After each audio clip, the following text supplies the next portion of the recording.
Hello. As you may already know, Netflix is no longer the cheapest streaming service in the market. It has lots of competition from companies like Hulu and Amazon Prime. Well, this old dinosaur, in order to not be extinct, has been adding and testing lots of new features. My name is Heather. And I'm Justin. And we're going to show you 10 great features that you may not know about in Netflix. So let's get started.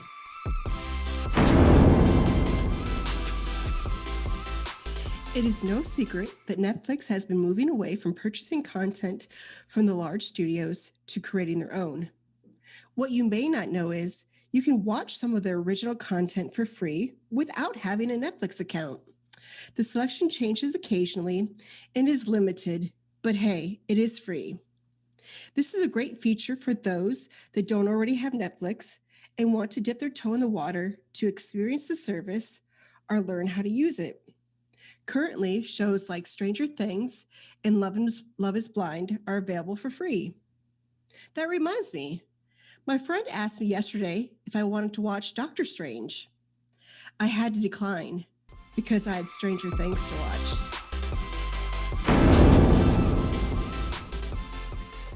In 2013, Netflix introduced the latest feature of setting up and managing user profiles. Now, I'm sure you are already familiar in some capacity with this feature because it pops up every time you want to use Netflix. But there may be some interesting things about it that you don't know. So let's take a look at it. So here we have the profiles on the Netflix account that I use with my family. And I could go ahead and manage these profiles and change some different aspects of them. You can also add profiles, but right now I can't because the maximum number of profiles that you can have is 5. So I'm at my maximum. So it won't show you how to actually add one, but feel free to check that out for yourself. When you want to use some of the specific and more specialized features of profile, I would recommend going to your browser and looking on the web rather than doing it on your phone or tablet. These features can really be fine-tuned, but it's best to do them on your desktop or laptop in a browser. So let's go ahead and take a look at some of the things you can do if you're managing your profile. So here I can go into my profile, for example, but if I go here, then I can start changing some aspects of it. Of course, you can change the profile picture. That's kind of a cute aesthetic thing. But one of the things that's really interesting to see is that you can actually change the setting of the kind of content that you're allowed to see on the profile. And this is probably the most important aspect of having different profiles. You have different members of the family that will be watching Netflix, and what the different people in that family are going to watch is going to be vastly different. And the appropriateness of the content especially will be very different. So, mom and dad are going to be allowed or should be allowed to watch more adult-centered content than, say, a child. And you're going to want to have recommendations based on the sort of things you want to watch too. So if you have a child, you want the child to be watching maybe something like cartoons or Disney movies, and you want to have the child get the same recommendations. Meanwhile, if you're, say, dad and you like watching action movies or war movies, you don't want all of the cartoon shows and the Disney movies. You don't necessarily want those popping up as suggestions for you. You want other things that you're going to like. And so by having these different profiles, it gives you that advantage of seeing what do I want to watch, what content is appropriate for me, and things like that. That kind of goes without saying, but you may be surprised by how much you can fine-tune some of these settings. So let's take a look here, if I can get back in. Again, you probably want to do this on your browser. But if I go into my actual settings here, if I go to account, now this is where you would pay, or you could put in your payment information and things like that, change your plan. But this is where you will be able to sort of fine tune those profiles and parental controls. So see, we have right here the different profiles and the different maturities that these different profiles can watch. Now, if you come in here, then you can start putting some interesting features on. one thing I want to show you here is profile lock. If you come in here and you click change, then you can actually add an account password for your profile. That means you'll add a PIN number in order to be able to get into that profile to view it. Now, why would you want to do that? Well, if you're a parent and you're watching content that's going to be more appropriate for an adult, then you may want to have a little password. So if you have a smaller child, they won't accidentally see some of the adult content that you're watching, for example. They will be only able to watch the things on theirs. The other thing that might be useful is if you have a child who is a little bit too much of a Netflix binger, then you could put a PIN number on it so that you have to enter the password for them to be able to watch it all. So all sorts of useful aspects of this. You can kind of keep your stuff private, and you can stop your child from watching Netflix too much. So check out profile lock there. That can be helpful. Now, if I come down here, there are other features. We can also do viewing restrictions, and I can go ahead and change that. Anytime you make a change like this, you have to enter the password for the full account. So if we go ahead and do that, then we can get into these settings. And now take a look here. We can set it to TVY, TVY7, TVG, PG, all the way up to NC-17. I don't know why mine is at NC-17. I don't even know if there are any NC-17 movies on here, but you can also have a title restriction. There are specific titles that this profile can't view, that won't be shown regardless of the maturity rating. Now, this could have different usages. It could be there's one specific movie that you don't want your child to watch. That could be one thing. It could also be a more innocent explanation. Maybe the Baby Shark video on Netflix. I don't know if there's a Baby Shark video on Netflix, but something that just drives you crazy because your child watches it too much. You can actually enter the name of that on here, and it won't come up. So if I put in Stranger Things, for example, not that I would necessarily need to negate Stranger Things, but I could suddenly have that on the title restriction list. So that wouldn't pop up at all. So kind of interesting. All right. You can also look at your viewing activity, and you can have some automatic settings on here that you may want. So for example, autoplay the next episode, autoplay previews. You can actually turn those off just for specific profiles, because it could be that the people in your household have different preferences when it comes to whether you want to use autoplay or not. So there's some ratings.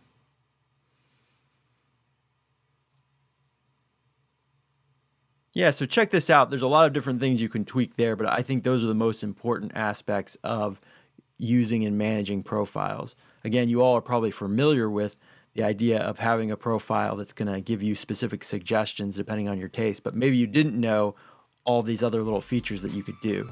So definitely check it out.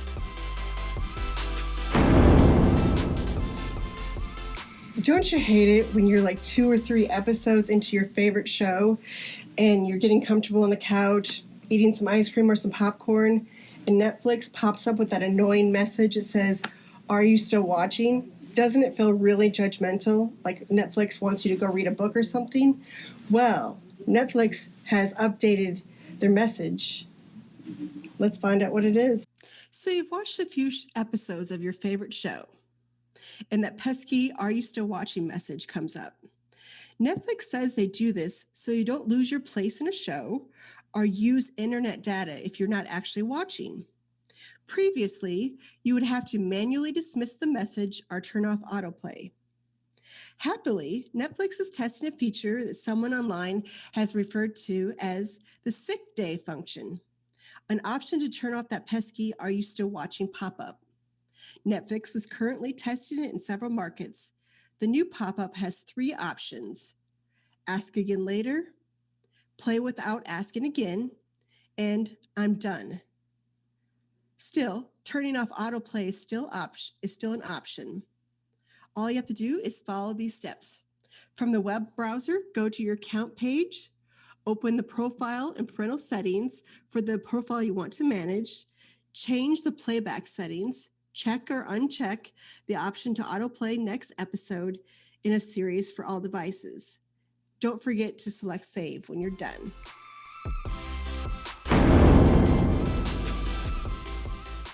So, of course, we all know that Netflix is an internet streaming service, which is great because most of the time you have a great internet connection, like when you're watching Netflix at home on your TV, right? But what if you want to watch Netflix some other time, like when you're on the road or on an airplane? It's just not possible because you don't have that internet, right? I mean, that's the whole point of airplane mode. Well, Netflix has thought about that, and there's a way that you can watch Netflix offline, and we're going to show you how. So the first thing you've got to remember if you want to use Netflix for offline viewing is that you actually can't do it on your computer. So if you want to go travel and you don't want to use the internet and you're going to be using your laptop computer, for example, this is not going to work. However, it will work with a tablet or device. And the reason for this difference is that you can't easily pirate things on your tablet or your phone because it's built into the app. So let's take a look here. Right now I have Netflix up on my computer. This is just in a browser, as you might do if you're going to use your computer. So I could take a look here. I find something that I want to watch. And I look at the information here. And it doesn't give me any option anywhere to download it. So this is on a computer. My only option is just to stream it with an internet connection, and that's it. All right, so now let's take a look at what we could do if we want to use a tablet instead. So I've got my tablet here, and as you can see, this is an iPad, and I'm using the Netflix app on the iPad, and that's important. If you're going to use this option, then you're going to need to be using it on a tablet or phone, as I was saying earlier. So let's take a look here. All right. So if I go back, now I know it looks very similar to what you were seeing earlier. You were seeing a similar looking interface. Netflix is fairly consistent, whether you're using a laptop, a desktop, your Apple TV, your Roku, or your, in this case, a tablet or a phone. The interfaces look the same, but they actually are different and they have different features. So as we can see here, if I want to actually download a show or a movie, then I can do that because I'm actually on my tablet. So let me just show you how I would do that. It's actually fairly simple. Just tap on the TV show or the movie, and it'll give me that option. And you can see I actually already downloaded this first episode here. I could come back here. Maybe I want to download this one. Scroll down, and you see that option right there in the menu where you see all the episodes. Just go ahead and tap download. It might take a minute, of course, to download something because it's very high resolution and it's a video, so sometimes downloads will take a while. Once you're done downloading, you can actually access it down here, and you'll see your library here at the bottom. So keep that in mind. Now, as you can imagine, as you can see, in order to be able to do the offline viewing, it kind of goes without saying you have to have an internet connection to download it in the first place. So if you're thinking about going on a long trip and you think you won't have an internet connection or something like that, be sure to start downloading these TV shows and movies quite a while before you go on the trip. Just keep that in mind. So another nice aspect of Netflix downloading is a feature called Smart Downloads, and you can actually see some information about it up in the top left-hand corner here. Let's take a look. So the way it works is it intuitively thinks about how you want to watch and download things, and it works on Wi-Fi. So when you finish watching when you finish watching an episode and you're on the next time you're on Wi-Fi, it will dump that previous episode and then download the next one automatically. So it's constantly downloading the next episode and freeing up that space. And another thing to keep in mind is that it never uses your cellular data. So if you are on your phone and you're worried about using too much cellular data, downloading that TV show or that movie, that's not going to happen. So this is a nice feature as well. You can turn it off, maybe you don't want to do that, so you could turn that off or turn it back on using the switch. But keep that in mind. It's another great feature.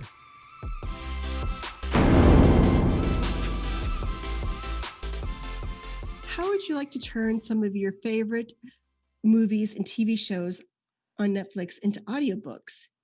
You can do this with a feature called Audio Description.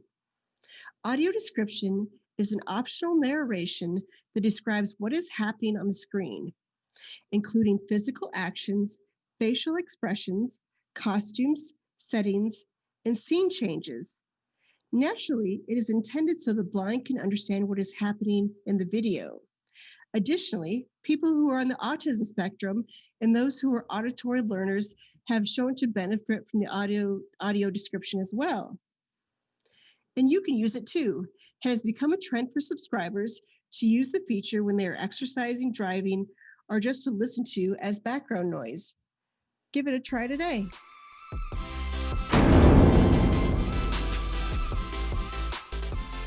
Now, many of you are probably watching Netflix on a streaming device of some kind. And recently, these streaming devices actually come with voice remotes on them. You may have noticed this. If you have an Amazon Fire Stick or an Apple TV, you'll notice that there's a little microphone button on it. Well, guess what? Netflix can be controlled with voice remote, and we're going to show you how. So here we are on my TV in my living room, and this happens to be a Roku TV, so it has a Roku device built into it because it's a smart TV.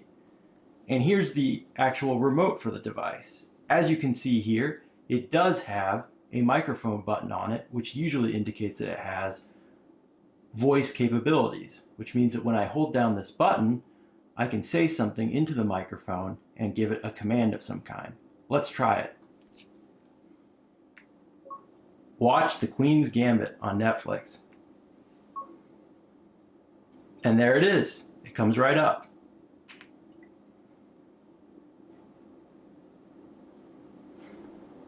I could also use it to switch over to something else. Go to The Office on Netflix. There it is again. So Netflix is actually integrated into many of these voice remotes. And you can see this in many different cases. For example, I can show you also, I have an Apple TV. And here's the remote for this one.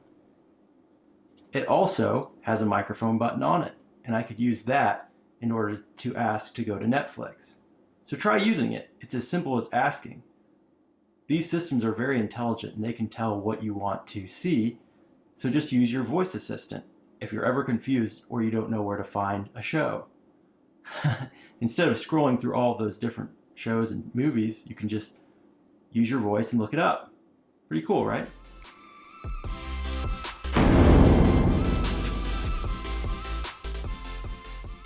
It's no secret that Netflix wants you to keep watching, and the longer it takes you to pick a show to watch, the more likelihood it is that you're going to turn off the TV and do something else. So Netflix has a solution for that they're currently testing. It's called the Shuffle Play button, and you push the button and it will pick something brand new for you to watch. It could be a program that you've already been watching, a new episode, or it could be a brand new movie. So Netflix wants to keep you watching, but how do they do that if you're not sure what it is that you want to watch? Well, Netflix is currently testing the addition of a Shuffle Play button on your home screen. When pressed, Amazon will randomly play content it thinks you'll like. It could be a movie or a show that you're currently watching, something you have saved on your list, or a title that's similar to something that you've already watched. The company says. The company also says the ideal is to help viewers quickly and easily find content that's tailored to their tastes. If the Netflix Shuffle Play feature doesn't make it out of beta testing, you still have other options. The most popular option is Netflix Roulette, offered by RealGood.com. Netflix Roulette is a randomizer. You can roll the dice and not add any preferences, or you can narrow the randomization down by a particular genre. RealGood.com has similar randomizers for HBO, Prime Video, Hulu, and more.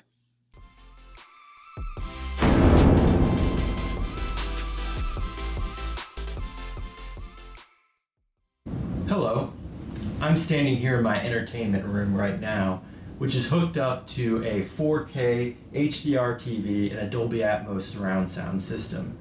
As you may know, Netflix is at the forefront of emerging technologies like these: 4K, HDR, Dolby Vision HDR, even Dolby Atmos is available on many of the titles that they create as their original content or bring in from other sources. So how do we know what content is available? How do we know what we're viewing? And is there some way of telling whether our system is capable of watching 4K content, HDR content, or even Dolby Atmos?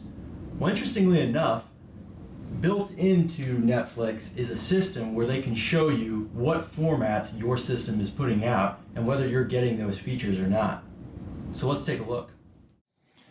So right now I'm on my Apple TV in my living room, and I know that Apple TV is equipped with support for Dolby Atmos and 4K. So if I go in here, I can see, let's look at some content. Now here we see it. In this particular case, with this program, Our Planet, we know that it has both Dolby Vision HDR and Dolby Atmos. And we can see this because it is on the screen right here.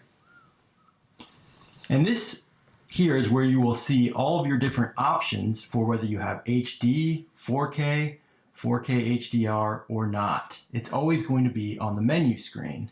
So make sure you take a look at this. Now, let's take a look at something else. So here I am back on my living room TV, only now, instead of using my Apple TV, which is a streaming device, and I have it right under my TV here, I'm going to actually use the built-in Roku app, which is on my TV. It's built right into the TV itself. It's not something that I connect to.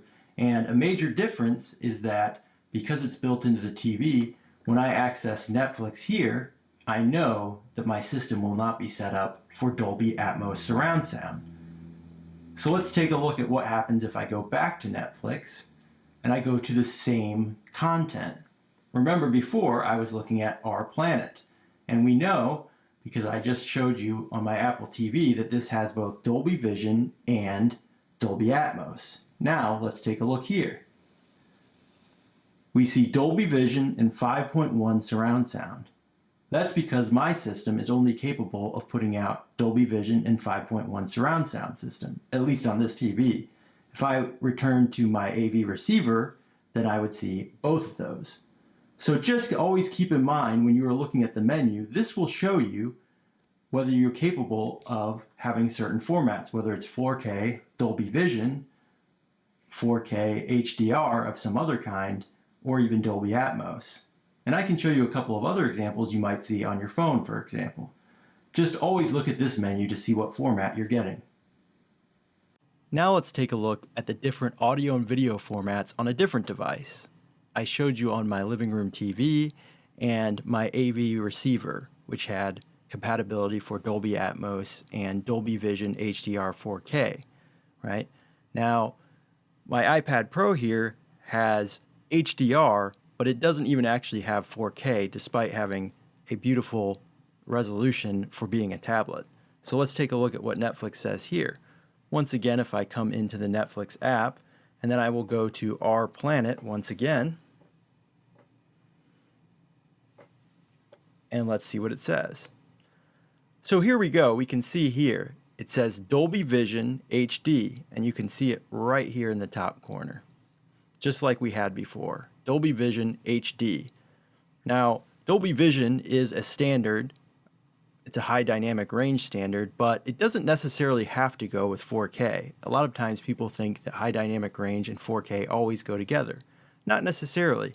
And we can see that the available format for this iPad Pro would be Dolby Vision and HD. Okay, now I'm back on my actual desktop here looking at the Netflix on a browser, Google Chrome. Let's take a look once again at Our Planet. Now, if I come in here and I look at the menu once again, it's interesting because I don't actually see any options except the audio description, which Heather talked about. So that's very interesting. I don't have even Dolby Vision, and I certainly don't have Dolby Atmos, because in this case, on this particular web browser, I don't really have anything special, anything more than normal HD recording. And actually, here's a really good tip for you if you're interested in file formats and what your different surround sound system or your AV receiver or your TV, what formats it's actually capable of seeing. I use some sort of content like Our Planet to try and determine if it's capable of outputting that. So Our Planet, for example, I know that it's 4K, Dolby Vision, and Dolby Atmos. It can do everything. And so when I look on my device at Our Planet on the Netflix app, I can see what that device is capable of outputting. So use it as sort of a standard by which you can actually test your own equipment. You look and you see what it shows on the menu, whether it shows Atmos, 4K, HDR, and that's how you'll know, is just by looking at it on the menu. And it can also be helpful if you're trying to set up your own equipment for your own entertainment system. Maybe you don't know whether everything is working properly. Maybe you don't know if 4K or HDR is turned on. Maybe you don't know if your Dolby Atmos is working. Well, you can come to this menu here, and if you see the different symbols that suggest it's enabled, then you're probably on the right track.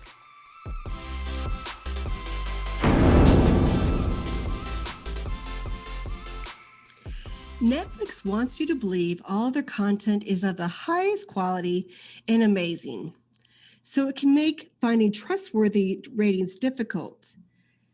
Did you know that you can add Rotten Tomatoes and IMDb ratings to your Netflix account? Simply Google IMDb and Rotten Tomatoes for Netflix. Click on the link to be taken to the Chrome web store and then click Install. Now, Netflix currently utilizes a thumbs up or thumbs down rating. And even though this seems kind of simple, it's actually kind of confusing. Does a thumbs up rating mean a movie is good or just popular? With a simple thumbs up or thumbs down, users have no choice but to rate a TV show or a movie as I absolutely loved it and was crazy about it, or it was the worst thing I've ever seen. Now, before the thumbs up rating, Netflix relied on a 5-star rating system. This is similar to what Hulu and Amazon Prime use. But that was really confusing too, because people thought when they saw a 5-star rating that meant that other people who had watched that movie really loved it and thought it was of high quality. But that was not actually the case. What the 5 stars indicated was that was Netflix's prediction of how much you would like the movie. It had nothing to do with other people. In any case, Netflix and similar services like Hulu and Amazon Prime have learned there's a big difference between what you'll highly rate and what you'll actually watch. For example, you might highly rate the TV show The Crown, but actually rewatch old episodes of The New Girl on the daily. So what is the best solution? No one seems to know, but maybe IMDb and Rotten Tomatoes ratings will help you find your next favorite show.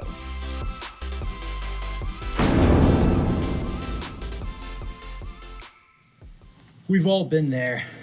You're sitting on your couch looking through different things to watch on Netflix, and there's just nothing that catches your interest because it's not the sort of thing you like. Maybe you're a comedy person. Maybe you're a romantic comedy person. Maybe you like action movies. Maybe you even like war movies. Who knows? But you can't find the exact thing that you're looking for.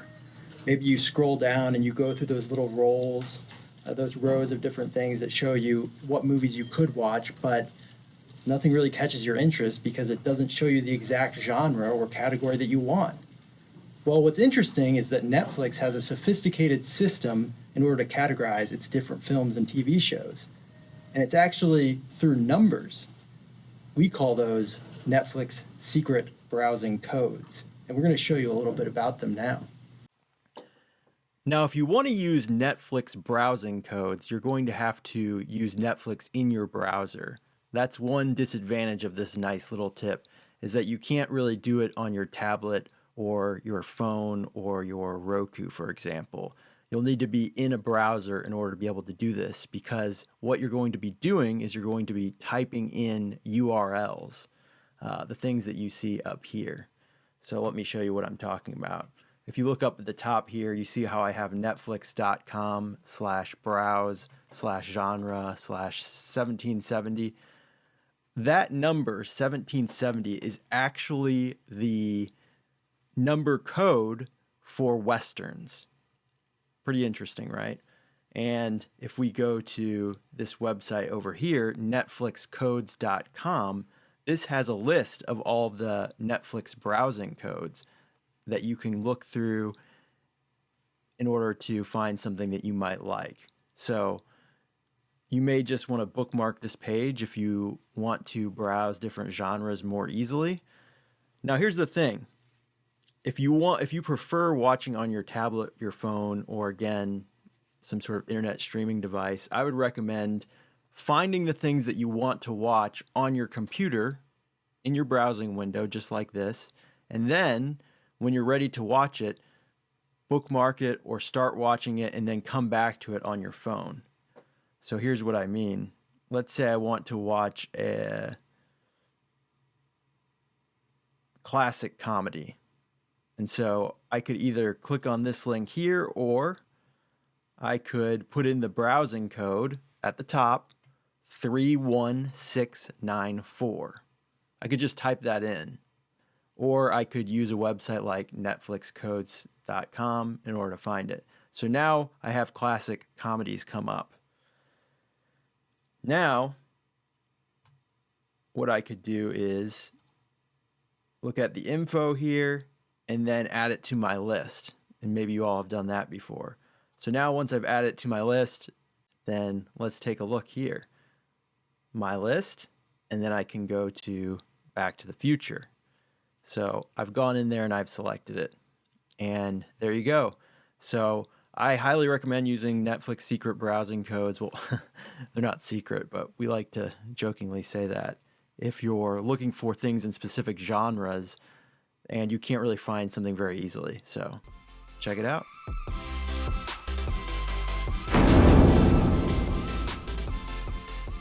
Do you have friends? Do you like to watch movies with your friends, but the pandemic is getting in your way? Well, Netflix has a feature for that called Watch Party. What is more fun during a global pandemic than watching your favorite movies and TV shows with friends at a distance, in your separate homes, possibly in your pajamas? Introducing Netflix Watch Parties. Watch parties allow you to watch videos simultaneously with others and comment back and forth about what you're seeing and hearing. NetflixParty.com is the most common platform for watch parties. You can access it by adding the Netflix Party extension to Chrome. You do not need to set up an account to use this service. Yet the biggest drawback of Netflix Party is it doesn't allow you to chat by audio or video with your friends. You can only text. Other services like Scener have this feature, but you will have to set up a free account. A third great option is Cast. With this service, you can stream Netflix, Hulu, Amazon Prime, YouTube videos, and video games, all from one account. There is a maximum number of 100 viewers per stream. So if you're super duper popular, you might be out of luck.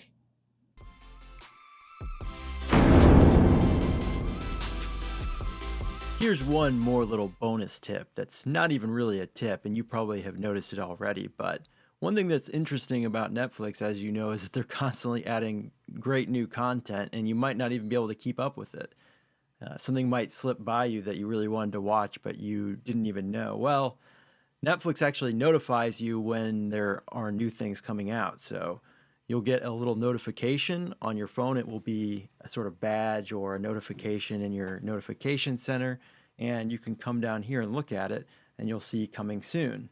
and they'll show you your notifications.